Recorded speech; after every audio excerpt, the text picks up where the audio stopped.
Let me. Oh, is that your gator? Oh my gosh. Can I share? Okay.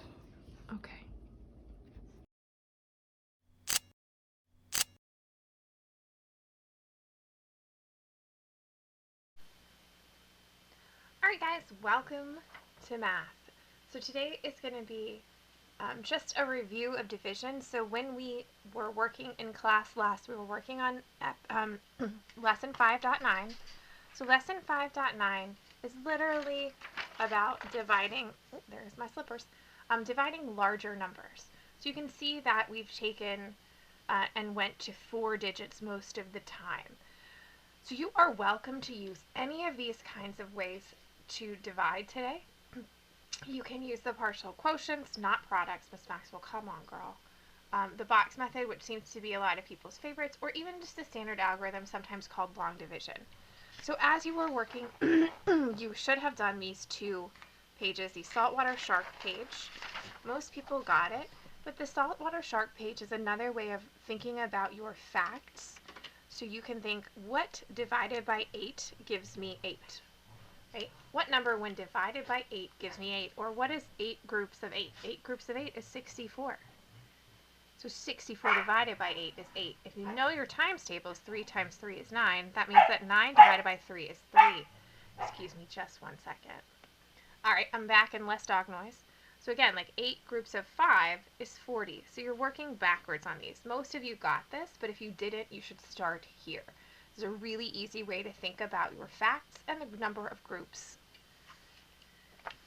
If you didn't get a chance to practice 1 digit into 3 digit, then you should do it. Take the opportunity in your packet. Because it is also self-checking, you can take a look and see if one of the answers that you get isn't at the bottom, then you know you got to go back and check it.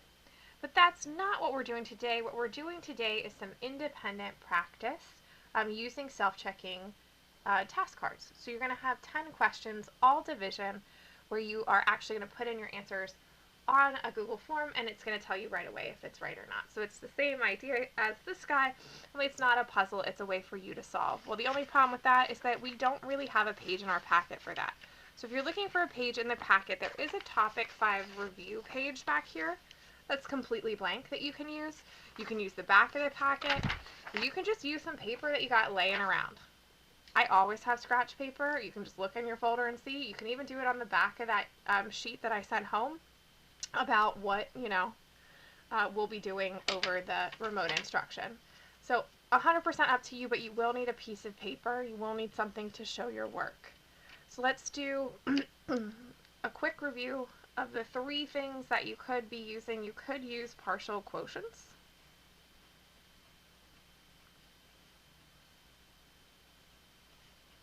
This is also known as the Big 7 because it kind of looks like you're drawing a hangman's noose or a big 7 here whenever you're dividing. So let's look at, I'm just going to make these numbers up so they could be completely weird. We're going to take 4, we're going to put it into 1,328. I don't know if it'll be even or have a remainder, but I'm going for it. So I need some helpful 4 stuff. Well, 4 times 10 is 40. 4 times 100 is 400. 4 times 200 is 800. 4 times 300 is 1,200. And I think I'll stop there because I think I'll be pretty close. Now, know that you can use numbers that are not on this list. These are just where to get me started so that I have some idea of how I should be doing this. But you're going to see that I'm going to use numbers that don't fall there if I have a number between. So I'm going to start by taking out 300 groups of 4. So my 300 goes on the side, and the answer 1,200 goes underneath. And I'm going to subtract. I'm going to take out all 300 of those groups. I get 8, 2, 1. So I have 128 left. Well, I can just start taking out groups of 10. So I'm going to start by taking out 40, or a group of 10 fours. I get 8, and 12 minus 4 is 8. So let me take out another group. And that's 48. So let me take out another group. And that's 8. Now 8 isn't on this list, but I know that 2 times 4 gives me 8. So if I take out 2 groups. I'm left with 0. So all I do to find my answer is add, oh my goodness, my beagle is very excited to have the answer as well. I have 310, 20, 32. 332. I don't know how that came out without a remainder straight from my head, but I'm super proud of myself right now. Okay, this was not everyone's favorite, although I know there's at least 2 people that like this, so to those 2 people, wonderful taste.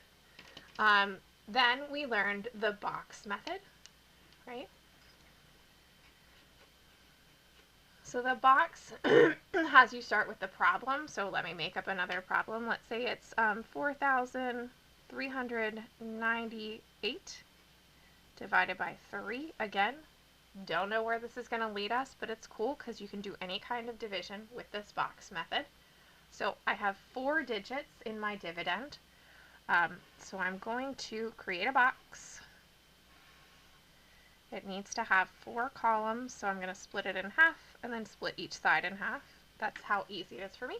And I'm going to put 1 digit in each box to the right-hand side so I have space in front. And I'm going to put my divisor there. I will need my 3's for this, so I'm going to write out 3, 6, 9, 12, 15, 18, 21, 24, 27, 30. Never have to go past 10 on these, which is nice. So when you write it, you can just write out 10. I'm really sorry about my voice this morning, guys. This is me every morning. You're just lucky I get to school in enough time to drink coffee and clear this out. So I look and see how close to 4 can I get without going over. Well, that's just 3. So I'm going to take 3 out. I get 1 left, but that's 1 group of 3. I want to keep track of how many 3's I've taken out.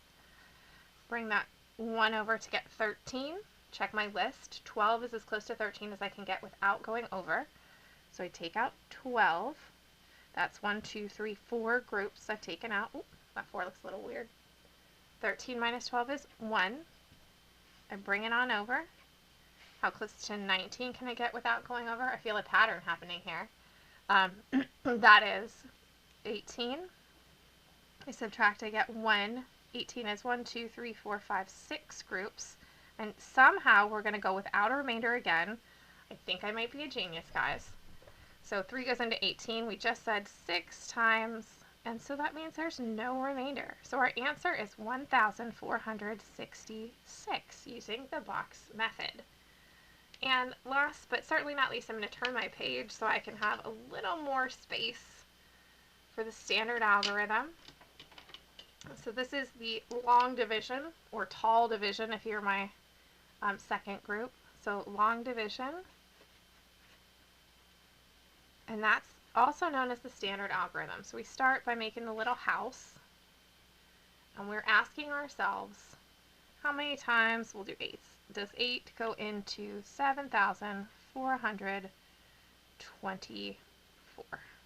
No idea again. Maybe we'll get our remainder here. So I am going to put my 8's on the side. 8, 16, 24, 32, 40. We're in the 40s down here and the 40s up there. 48, 56, 64, 72, 80. So if you do it in 2 columns, you can see it ends with the same number. So 86420, 86420. And it goes 1, 2, 3, 4, 4, 5, 6, 7, 8. So if you're looking to do your 8's in a fun way, that is probably the easiest way I could tell you. So I start at the front, just like I do with my box method, and I ask myself, how close to 7 can I get without going over? Well, I can't. So I actually have to scoot over to 74. Now I'm looking, how close to 74 can I get without going over? That's 72. So just like the box method, I'm going to take out 72, and I'm going to count, that's 9 groups I've taken out. When I subtract, I get 2, and then I bring down, instead of going across, I just bring down the next digit, and I get 22. I can only get to 16 without going over, so I'm going to take out 2 more groups of 8. I'm going to subtract 16. This is 6. Oh my goodness. It's another perfect division. Miss Maxwell, you are on fire. 8 goes into 64 perfectly. That's 8 times. 8 times 8 does give me 64. And I have 0, no remainder. Guys, that is literally epic. I have never in my life made 3 division problems without a remainder. I think I'm a wizard, guys. I think I'm a wizard. Anyway, you're going to use one of these 3 methods to solve your problems on the independent practice. And I'm going to show you where to go to get that and how to put your answers in so that they will be scored correctly. All right, good luck and be amazing today. So I want to show you how to do our self-checking task cards today and how to put in the answers if you get a remainder. So you can get to the self-checking task cards through the Math Google Classroom. So if you go to the classwork, it's going to be right at the top, this division independent practice. Or if you are in Canvas, you can go to Math. And today is Thursday, so we're going to click on the Thursday button when it shows up. And then you can see that there is a link to it under the independent assignments. Oops. Hello, Naruto. The independent assignments down here, division task card practice. So it's just going to link you back to Google Classroom, so hopefully you can get in there. When you click on the practice, you're going to see that we have 10 questions that you need to answer. Each of them are division. It's really loading slow today. Each of them are division, and you can select your answer by this drop-down menu here. So where it says question 8, there's this little arrow, and you can actually pick any question that you'd like to start with. Question 1, obviously, the answer goes in this answer box. So once you divide, you put your answer in the answer box. Do not use commas. Commas won't be recognized, so don't use any commas, just put the numbers in. And when you're putting in the remainder, you want to put the answer, then a space, the little r, and then your remainder.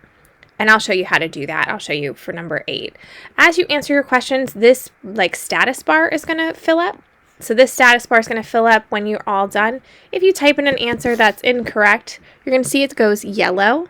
When our answer is correct, it will turn green and a status bar will come. So you can work in order or you can work in any order. I'm going to answer question 8 so that you can see how to answer that with the remainder without any trouble. All right, guys, this is question 8 from those independent task cards. So I'm just going to solve it and then show you how to put it into the form so that the form recognizes that it's correct. So I'm going to use the box method because I think that's the one we like the best, and I feel like it might be the easiest one. I'm sorry, this is a really terrible box. I have 4 digits, so I need to split this into 4 columns. I'm going to put 3, 6, 7, 5 in here. And since I'm using my divisor of 6, I need my 6's. So 6, 12, 18, 24, 30, 36, and the spider says 42, 48, 54, 60. 66, 72, how do you do? All that good stuff, and I am doing the motions, I promise. So, I'm going to start by seeing how many times can 6 go into 3? Well, there's nothing on here that's close to 3 without going over, so I'm going to drop a 0. See how many times 6 can go into 3? I can't. I put a 0. I subtract. Bring it over. 36 is on my list, so I know I can take out 36 exactly. That's 1, 2, 3, 4, 5, 6.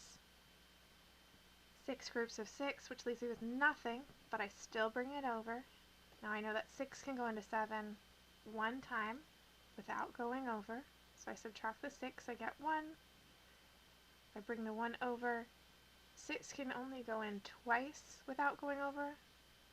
So when I subtract 12, I get my remainder of 3.